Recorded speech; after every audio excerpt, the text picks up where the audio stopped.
Click the bell icon to get latest videos from Ekeeda.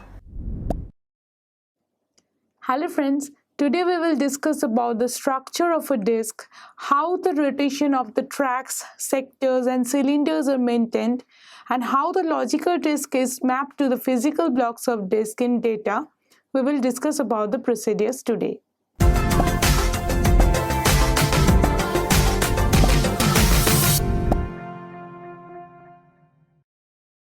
Modern magnetic disks are generally getting up within one large dimensional array of this one-dimension array. Now, this dimensional array of logical blocks can be used to store the data very frequently. Now, the logical blocks are generally used of a size of 512 bytes, but some low-level formatted disks can give off the variation of the logical block size, such as say 1024 bytes. This logical block stored the data sequentially. Say from its start sector 0, that is the first sector of the first stack. Next is moved from this track to the next track of the cylinder. Next is moved from this cylinder from outermost to the innermost. So in this way, from sector to track, then track to cylinder, again from cylinder to cylinder, like from the outermost to the innermost, it passes on the data to store it sequentially. Now, whenever this disk structure is maintained of this tracking and sectoring, then we can say some finer grained storing access we can provide to the disk access. But the seek time and the latency time will generally get involved while rotating the disk arm and moving the disk head from one cylinder position to another cylinder position. So in this way, we can separate between the types of the disk structure, that is a track, sector and cylinder. So first we have to map the logical blocks into the physical blocks of the data, that is the sector and track.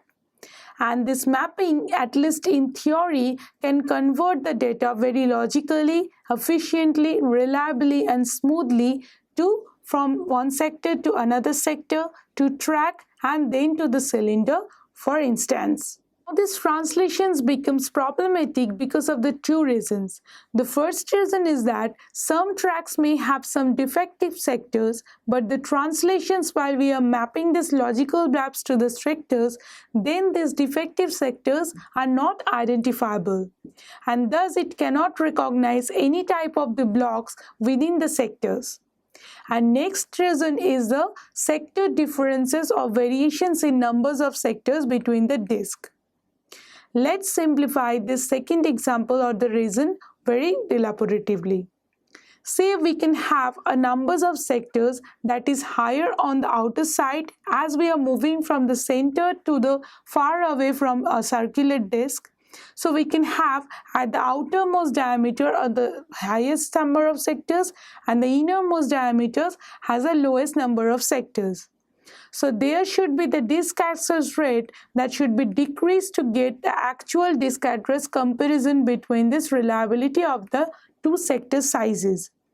So if we are not disk density mentioning, that is the bits per sector of this innermost to the outermost, then we cannot maintain the disk access rates between these two types. So we are using as common linear velocity or CLV in the magnetic disk, where we can say that in CD-ROM or DVD-ROM, the density of this disk, that is a bits per disk, get decreased while we are moving from this outermost to the innermost section of the disk. So the outermost disks are the less dense and the innermost disks are the heavily dense, so that the disk address rates becomes equal. Now, another variations of this technology is getting used by that the disk density is fixed for the outer disk as well as the inner disk, but the disk rotation movement is then decreased from this outer to the inner disk, so that the disk access rates become stable. Now, this type of the disk address is known as a common angular velocity. Say for instance, the outermost disk has at least 40% higher numbers of sectors than the innermost disk. So a recent trend of technology used the increase of number of sectors while we are moving from the innermost to the outermost, as well as increase the number of cylinders when we are moving from the outermost to the innermost cylinders. That is all for the disk structure. Thank you for watching this video. Stay tuned with Ekeeda and subscribe to Ekeeda.